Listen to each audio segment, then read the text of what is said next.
Greetings, everyone.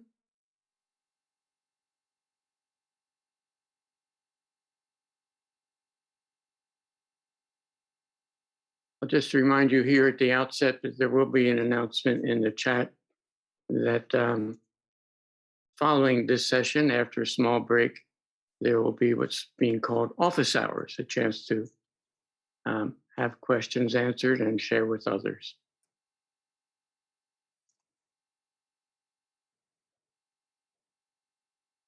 So let's begin by taking a few breaths together.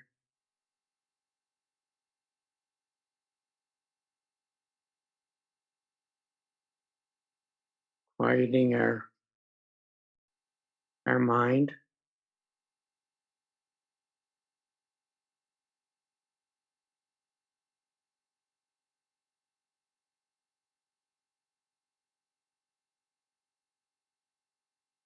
Relaxing into the moment.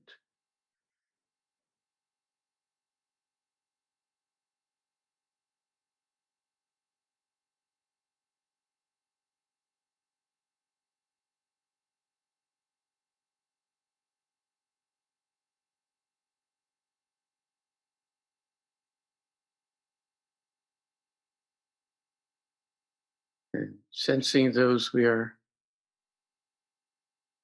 on this caravan with today.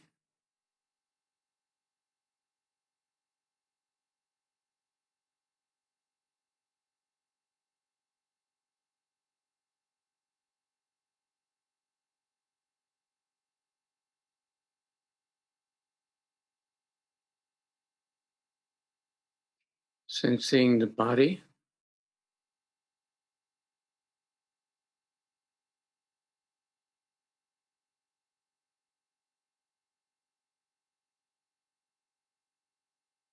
Relaxed,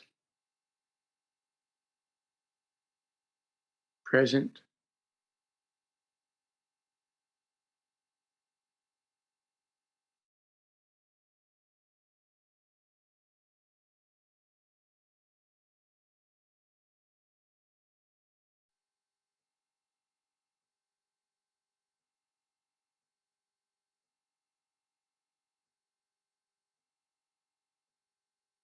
Enjoy the sensation of life in the limbs.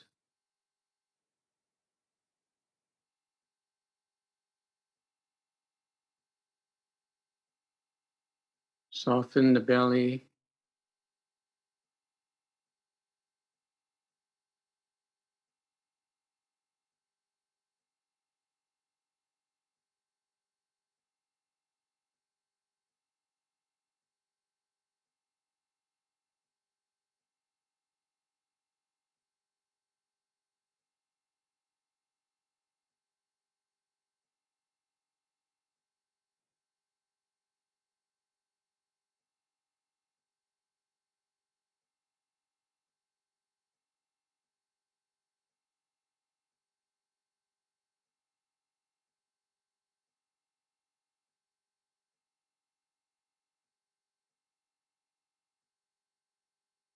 So we'll just maintain this place of awareness, ease, and natural breath. As we approach a topic today that occurred to me as really a core part of the teaching of Hazrat Khan of Murshid, or let's say a core reference point, which is pain.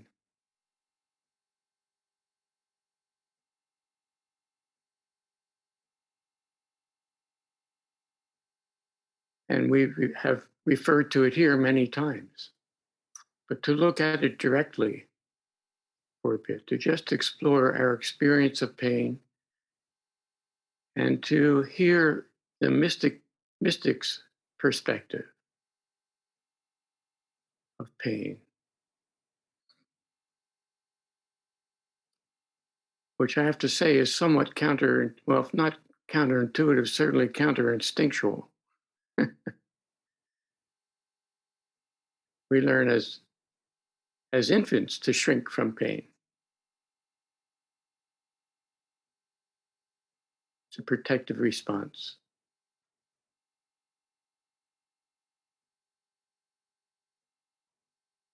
Let's listen to a few things from Mershid on this subject. See where it leads us.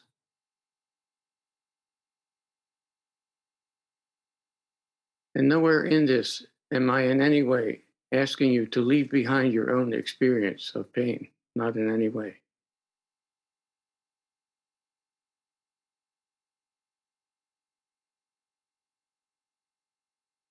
Feeling what we're feeling is let's say, a core necessity in a awake life.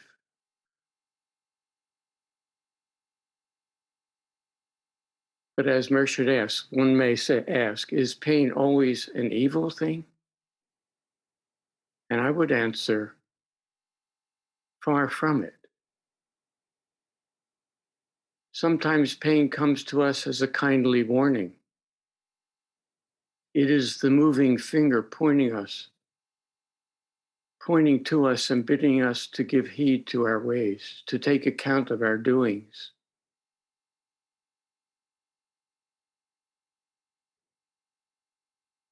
There are different kinds of pain. Pain of the body, which is often hard to bear. Pain of the mind, which is far worse. And pain of the heart, the deepest part of our being, which can be agony. Yet the cry which comes from the depth of the heart may be a sound of the greatest beauty.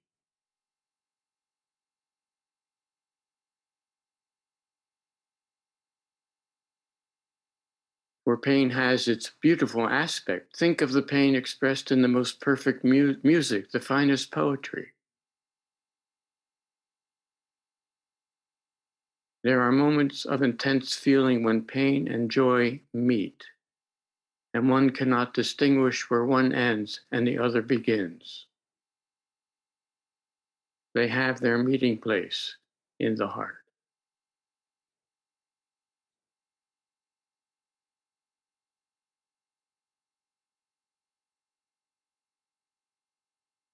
But let's consider this for a few minutes in relation to our own experience.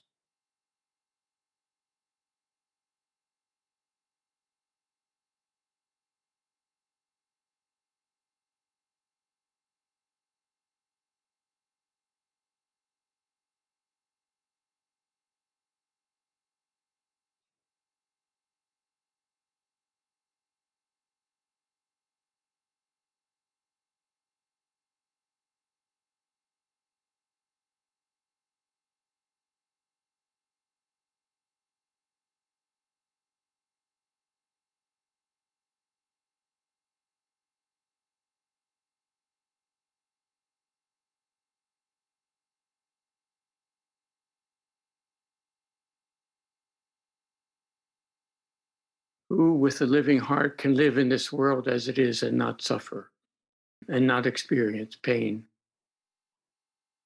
Who, with any tendency to feel, to sympathize, to love, does not go through pain?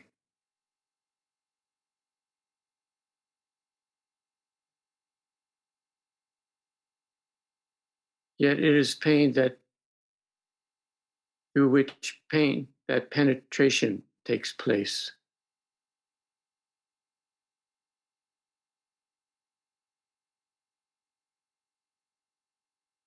If we had only experienced joy, we would not have touched the depths of life.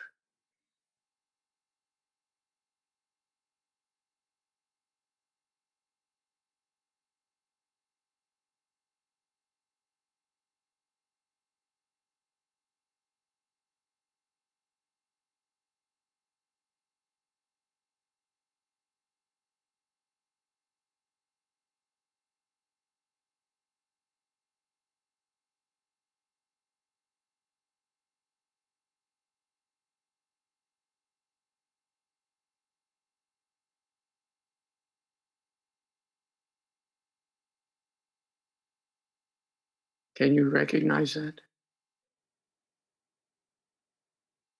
in your own experience?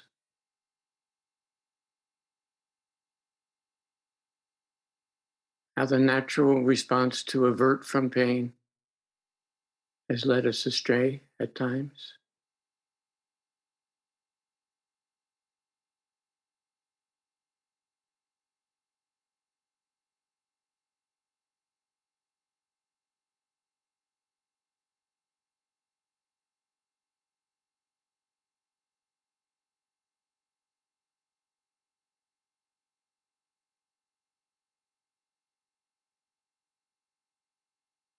Rumi says pain is a treasure for it contains mercies.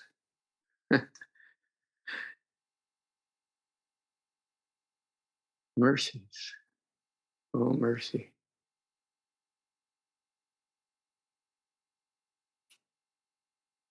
Do you know what he's talking about?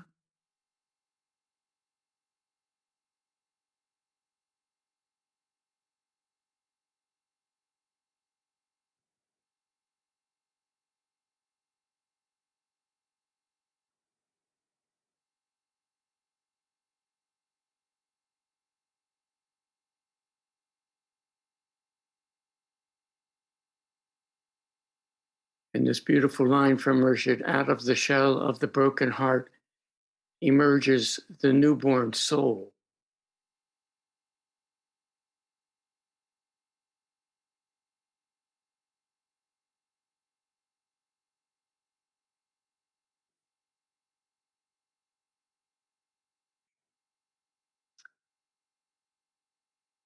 So the cry from within me is,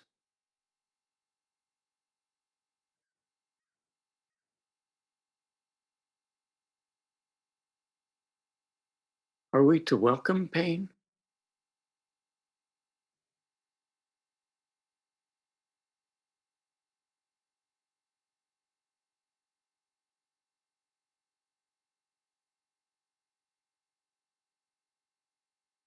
The pain of our own and of others?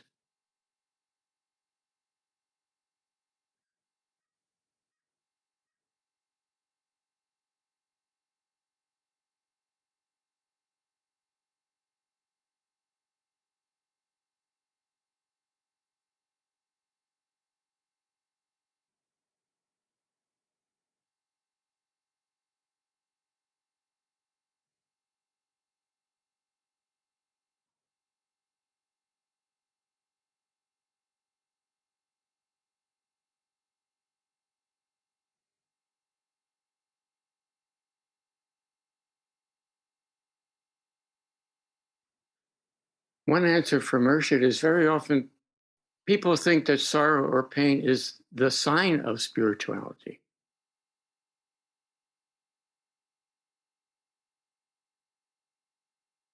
But one must not mistake spirituality for sorrow or pain.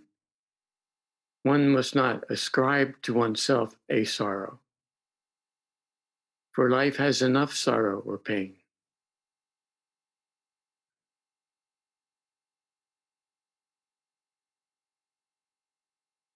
So the relation is delicate.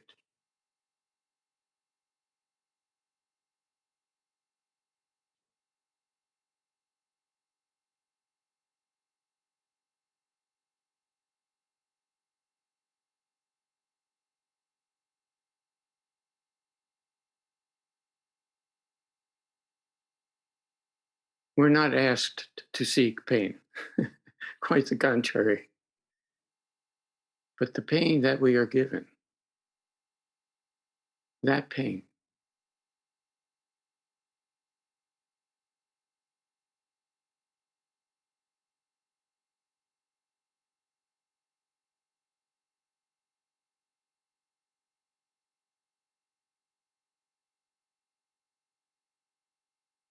once we have communicated with ourself, once we have called our real self, we become harmonized, naturally harmonized with pain and pleasure.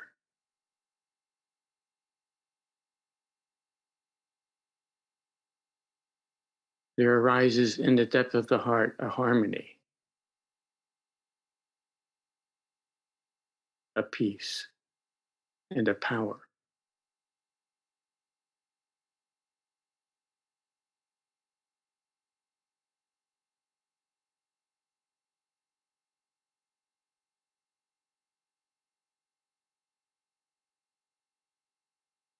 Tagore says, when the string of the violin was being tuned, it felt the pain of being stretched. But once it was tuned, then it knew why it was stretched. So it is with the human soul.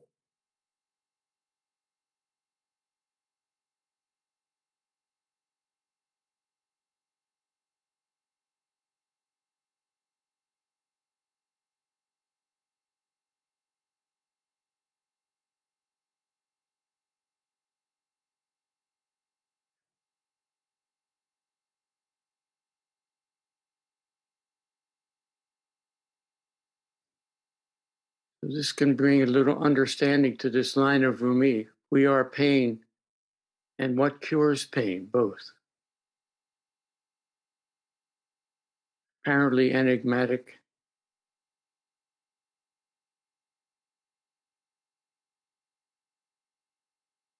but can you recognize that? Or another line of his, until you found pain, you won't reach the cure.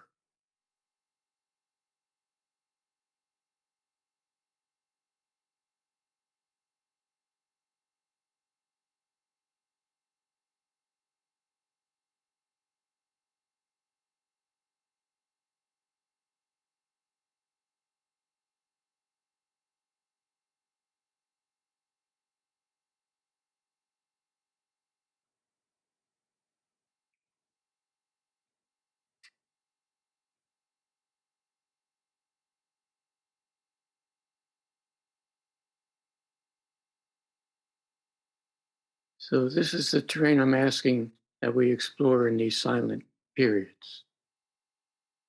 In your own experience,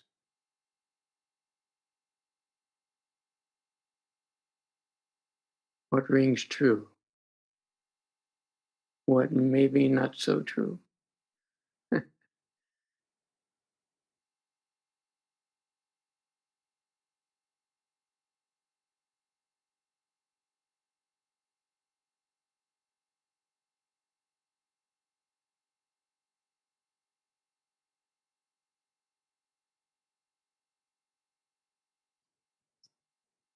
For me, the exploration leads me to thoughts like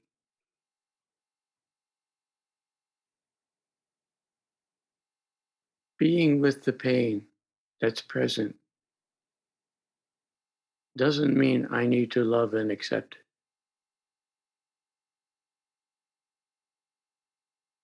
I'm just telling you my own response to these teachings for now, where I am. I don't need to embrace it. It's embracing me. Okay.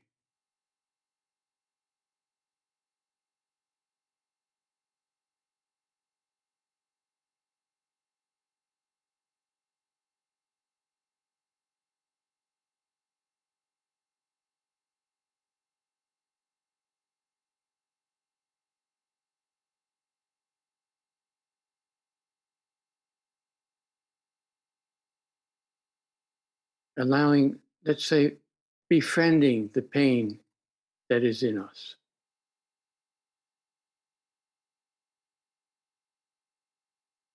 recognizing,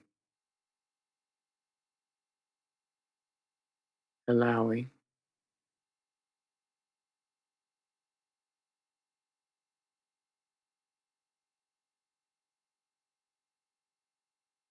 relaxing our fear,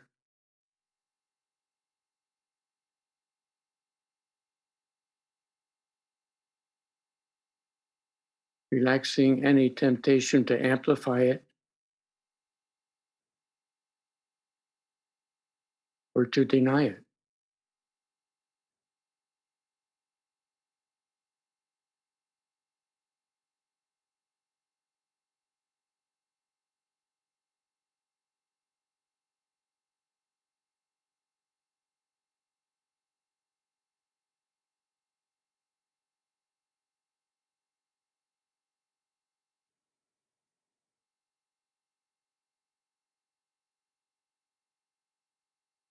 If any of you would care to put your own thoughts short in the chat, um, I'll be the only person seeing them. It's not public. Um,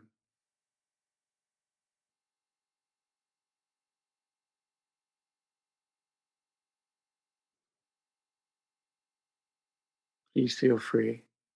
Don't let it distract you from your contemplation.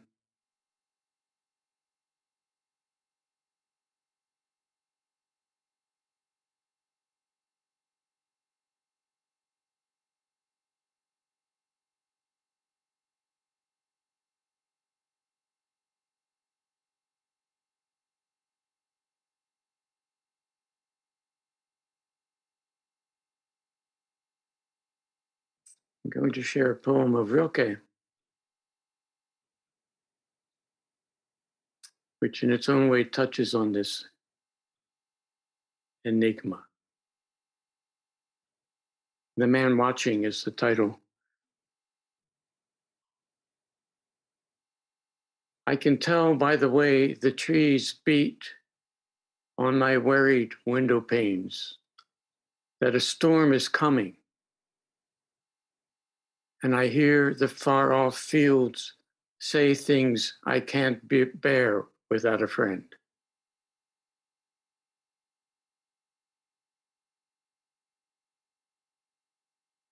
The storm, the shifter of shapes, drives on across the woods and across time, and the world looks as if it had no age. The landscape, like a line in the psalm book, is seriousness and weight and eternity.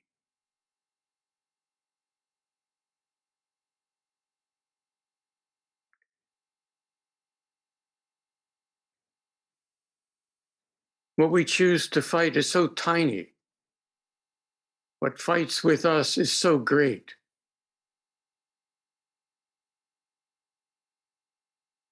If only we would let ourselves be dominated as things do by some immense storm, we would become strong too.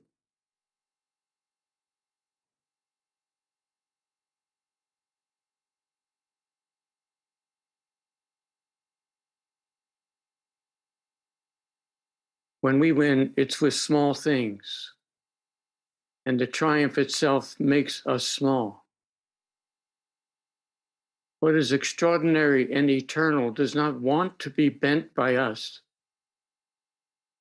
I mean, the angel who appeared to the wrestlers in the Old Testament when the wrestlers' sinews grew long like metal strings, he felt them under his fingers like chords of deep music.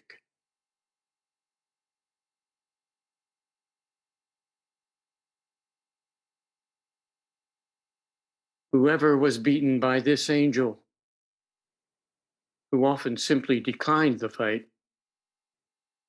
went away proud and strengthened and great from that harsh hand that needed him, that needed her, as if to change our shape. Winning does not tempt that person. This is how he grows. This is how she grows. This is how we grow. By being defeated decisively by constantly greater beings.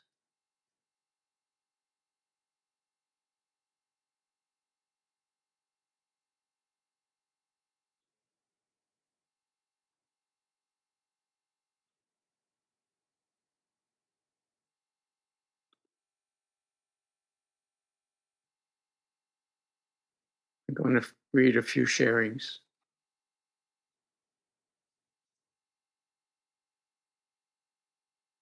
One is a reminder of another quote of Murshid: the children of sorrow are the bringers of joy.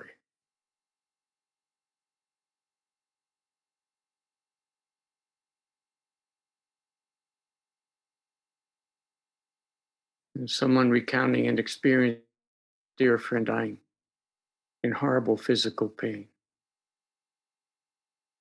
This is a topic to consider deeply. Life is precious.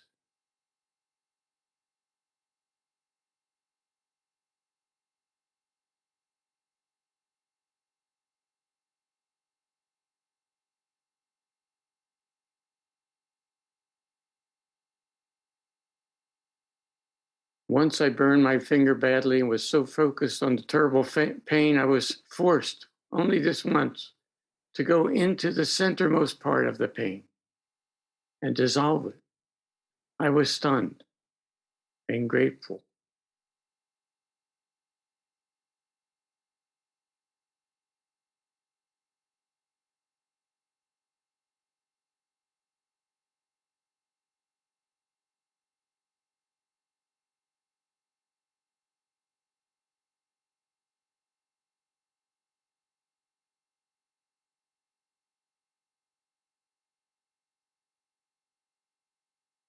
So I'm going to call on some music to end our session. And do you let it play twice, please? And just be with our own responses to all that we've heard. There is no right and wrong in this caravan.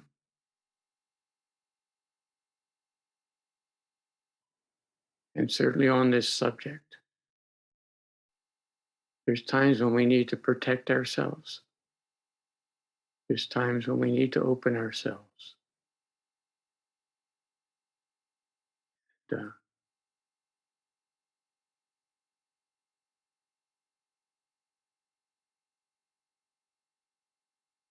just be watchful. Be watchful.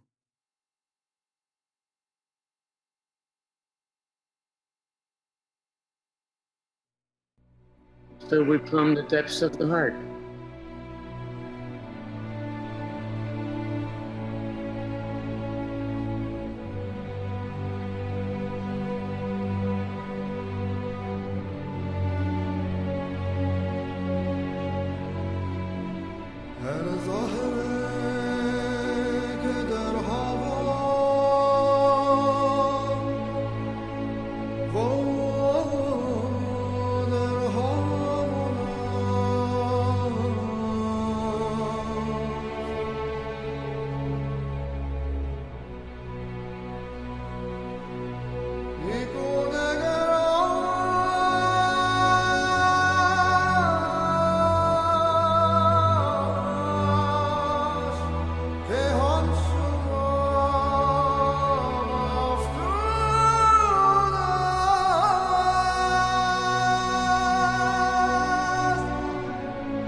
Before we part, just a few more comments from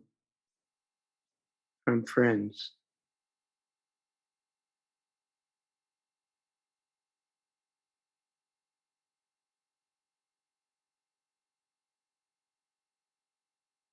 The Baal Shem Tov, there is nothing so whole as a broken heart.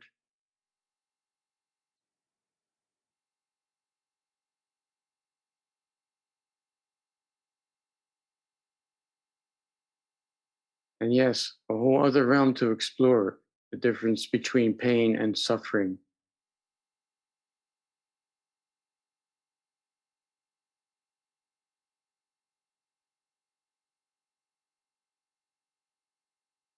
From Carl Jung, that which we need the most will be found where we least want to look.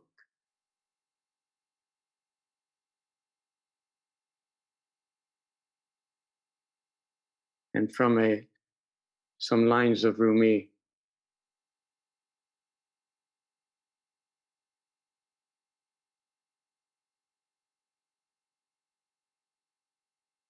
God created your wanting so that it might cry out. Cry out. Don't be stolid and silent in your pain. Lament and let the milk of loving flow into you. So, friends, wish you a blessed day. Be well.